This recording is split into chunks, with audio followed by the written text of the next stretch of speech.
Buenas y bienvenidos a esta tutoría virtual. En este video vamos a hacer un repaso para el examen en el tema de deformación axial. Ahora, este primer problema nos dan una viga rígida ABCD y nos dan dos condiciones de diseño que sería el esfuerzo máximo para las barras verticales BE y CF y una deformación máxima que puede sufrir el punto D. Y dadas estas dos condiciones de diseño, nos preguntan cuál sería la P máxima que se puede aplicar en ambos extremos de la viga rígida. Para ello vamos a comenzar a poner los principales datos del problema, que sería el módulo E, el coeficiente de expansión térmica, y no hace falta apuntar muchos datos sobre la geometría, puesto que casi que todo está en el dibujo. Vamos a apuntar, eso sí, lo que serían las áreas transversales de mis barras.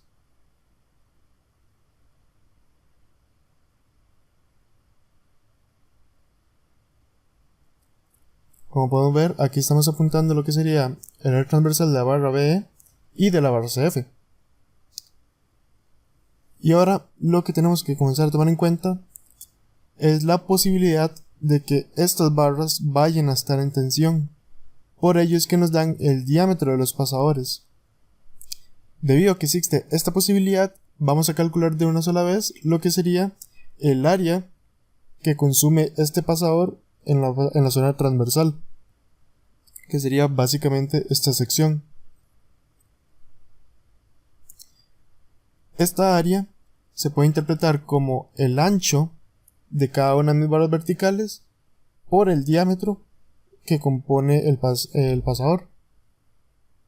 Con eso, para la barra BE sería 55 mm por 19 mm y para la barra CF sería 30 mm por 19 mm.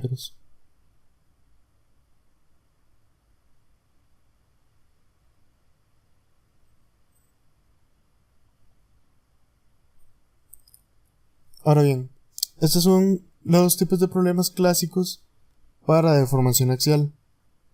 Lo que vamos a sugerir en este problema, a diferencia de las tutorías anteriores, es que vamos a proponer un esquema de solución que se puede aplicar en la mayoría de los problemas que involucren deformación axial, por lo menos del modo en que a mí me gusta resolverlo.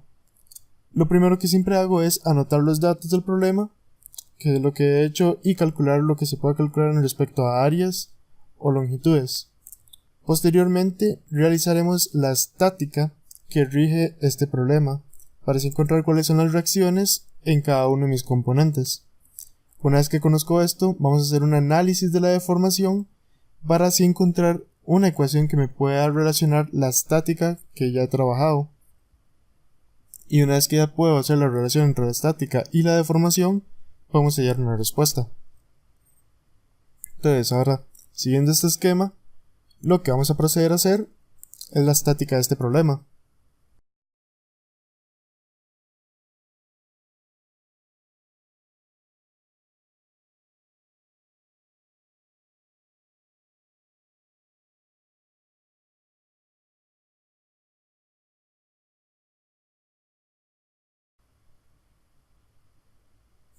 Aquí he redibujado básicamente la barra horizontal y vamos a poner las principales fuerzas de este problema, que serían las dos fuerzas P, que no conocemos, y luego las reacciones en B y en C.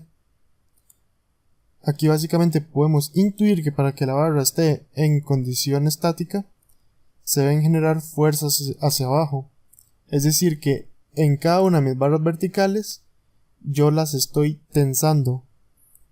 Esto por una cuestión de principio de acción-reacción. Si mis barras sienten una fuerza en tensión, mi viga horizontal lo que va a sentir son fuerzas hacia abajo. De esta manera sabemos que por lo menos una de las dos barras debería quedar en tensión para que pueda llegarse a dar una condición estática.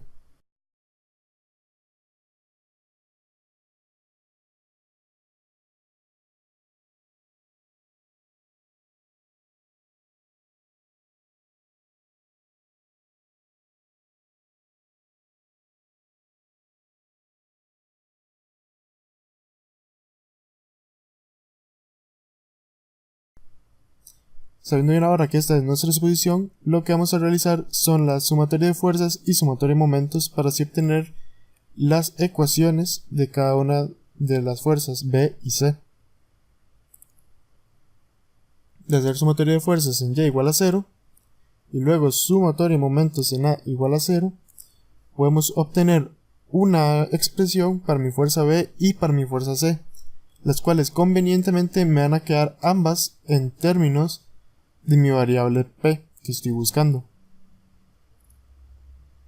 Vamos a llamar a esto nuestra ecuación 1 y a esto nuestra ecuación 2. Con esto nos da que la fuerza B es igual a 3/5 de mi fuerza P y mi fuerza C es igual a 7/5 de la fuerza P. Como podemos ver, ambas quedan en términos de P.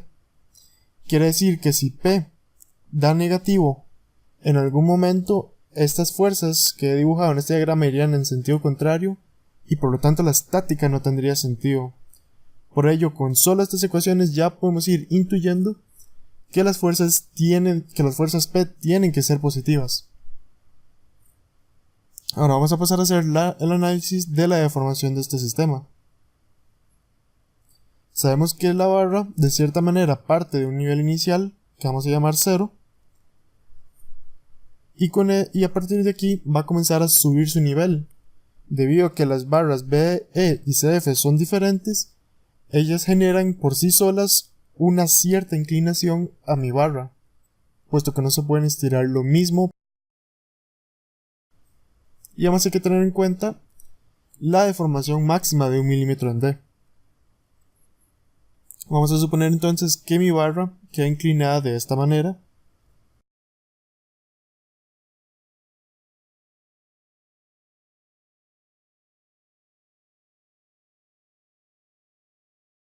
Con esto sabemos ahora sí que en el punto D sufre una deformación D, en el punto C una deformación C y en el punto B una deformación B, y todas se miden a partir de esta posición 0. Lo interesante de poder definir estas deformaciones así es que ahora se podría generar una cierta relación de triángulos. Es decir, si partimos con un eje prima de referencia a partir de D, podemos hacer una relación de triángulos semejantes que irían con los puntos B, C y D.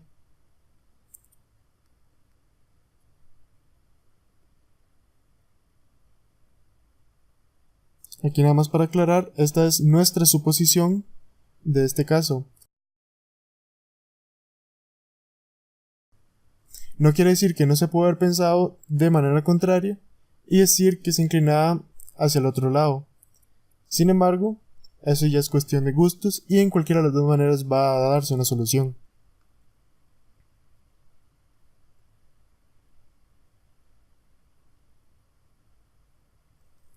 Volviendo al problema, vamos a realizar lo que es una relación de triángulos semejantes para así poner una ecuación que me relacione las deformaciones que están ocurriendo. Como partimos que es un triángulo a partir del eje 0', podemos decir que la deformación en C menos la deformación en D, que correspondería a este cateto, es a 2,1, que es el cateto abajo, como la deformación en B menos mi deformación en D, que es el cateto más grande, va a corresponder a todo este cateto horizontal, que sería la suma de 1,5 más 2,1 que nos da 3,6. Y ya con esta relación de triángulos podemos despejar y obtener una ecuación que me relaciona mi deformación C, B y D. Y a esta ecuación la vamos a llamar nuestra ecuación 3.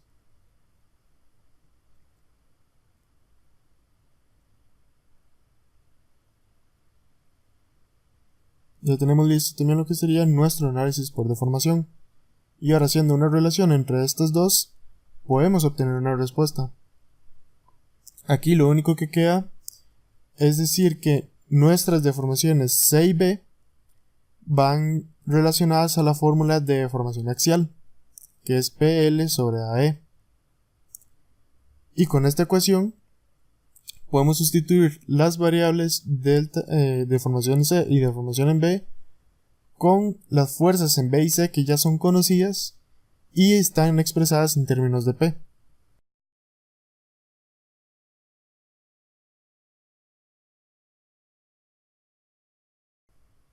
Aquí lo único que vamos a hacer entonces es despejar de la fórmula de deformación quién sería mi deformación en B y mi deformación en C.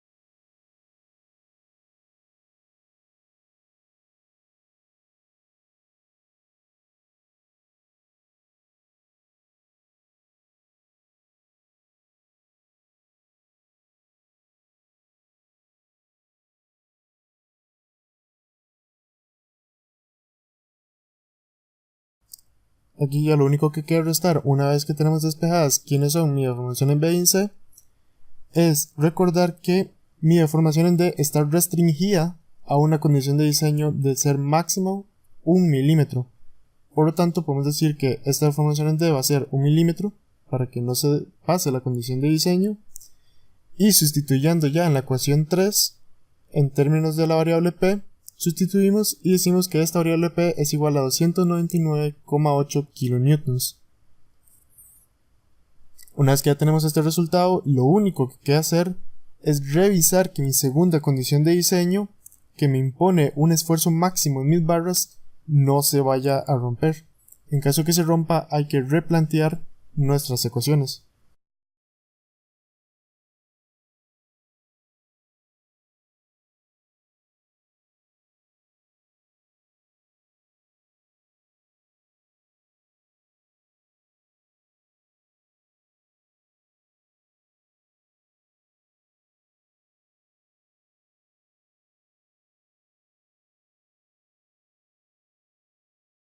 Con esto empezamos a sustituir lo que sería nuestra fórmula de esfuerzo, que es fuerza entre área. Ya sabemos quiénes son nuestras fuerzas en B y en C, que serían 3p quintos y 7p quintos. Lo que hay que tomar en cuenta es que como son esfuerzos en tensión, hay que restarles el área del pasador al área transversal que hemos obtenido inicialmente para cada una de las barras. Por ello fue que sacamos las áreas tanto transversales totales como la de los pasadores al puro inicio del problema. Una vez que sustituimos todos estos datos y ya con el valor de P conocido, podemos despejar quiénes son nuestros esfuerzos máximos en B y nuestro esfuerzo máximo en C debido a la tensión.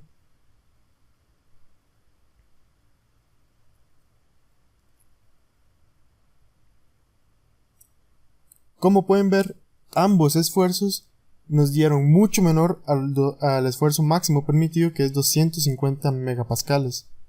Por lo tanto, la respuesta que hemos encontrado de 299,8 kilonewtons es aceptada, ya que cumple con ambas condiciones de diseño y sería nuestra respuesta final. Para el examen es importante recordar que si nos dan dos condiciones de diseño o más, siempre hay que verificar de que todas estén cumpliendo. Como he hecho yo aquí en este caso, si no se hubiese verificado que el esfuerzo máximo no se rompe, podrían incurrirse en un error y podrían bajar los puntos. Lo segundo que vamos a analizar es qué pasa cuando ocurre un cambio de temperatura. Como el problema no nos dice si es positivo o negativo, vamos a empezar asumiendo que es un cambio de temperatura positivo, es decir, que va a aumentar 65 grados Celsius la temperatura. Y aquí nada más vamos a hacer un análisis rápido de lo que está pasando. Lo primero es que la geometría del problema, es decir, la estática del problema, no ha cambiado. Por lo tanto, las fuerzas siguen siendo las mismas y las fuerzas B y C se mantienen con las mismas magnitudes de 3p quintos y 7p quintos. Lo segundo a notar es que la deformación se puede volver a replantear de la misma manera en que hicimos al inicio, como una barra inclinada y con relaciones de ángulos. Con relaciones de triángulos, perdón.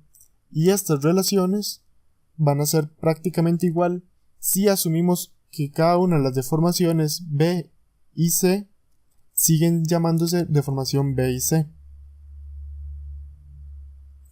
Claramente, nada más vamos a tener en cuenta que la deformación B y C ya no va a ser solo por mi fuerza axial, sino que también comprende una magnitud debido al cambio de temperatura. Por ello podemos decir que la relación de triángulos se mantiene, y con esto vamos a decir entonces que mi ecuación 1, 2 y 3 que encontramos en la primera parte del problema son exactamente las mismas para esta segunda parte.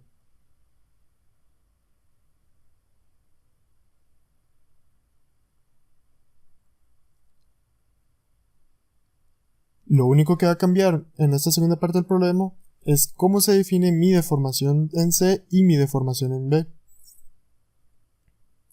Como ya aclaré antes, ya no son solo debido a una fuerza, sino que también incluye una componente por calentamiento.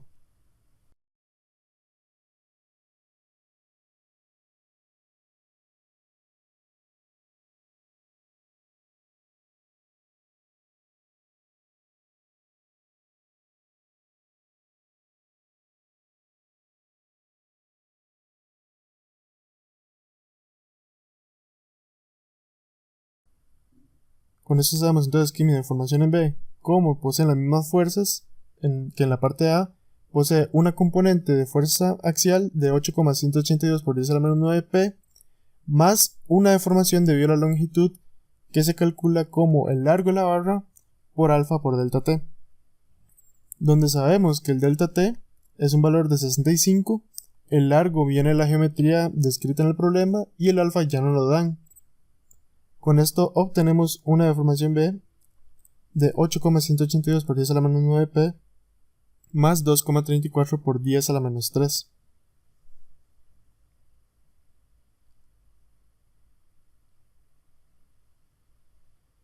Hacemos el mismo cálculo para mi deformación en C.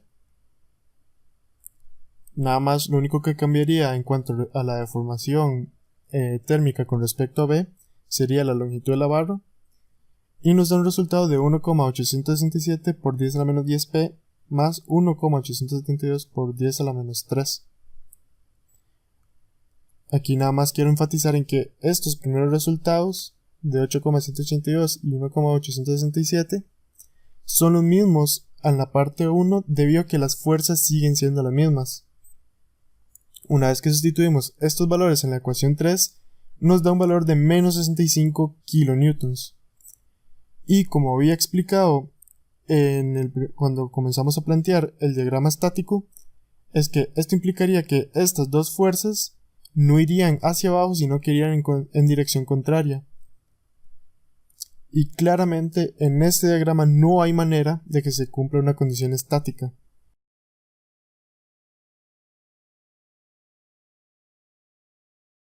Por lo tanto, sabemos que la asunción de que el delta T era positivo es incorrecta.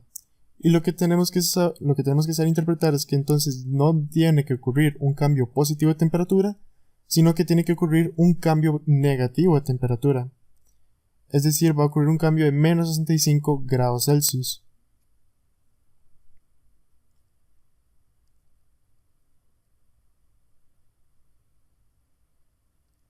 Con esto, la deformación en B que vamos a obtener va a ser la misma que acabamos de obtener, pero en cambio de estarle sumando una deformación por temperatura se le va a restar esta componente, e igualmente para el caso de mi deformación en C.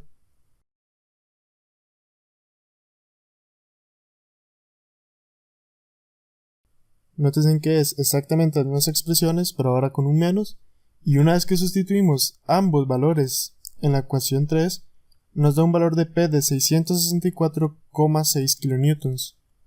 Lo único que queda restar otra vez es revisar que mis esfuerzos máximos no se vayan a sobrepasar el nivel de 250 megapascales, tomando otra vez en cuenta que son fuerzas en tensión, y por lo tanto se busca el área efectiva, es decir, el área total transversal menos el área que le quita el pasador.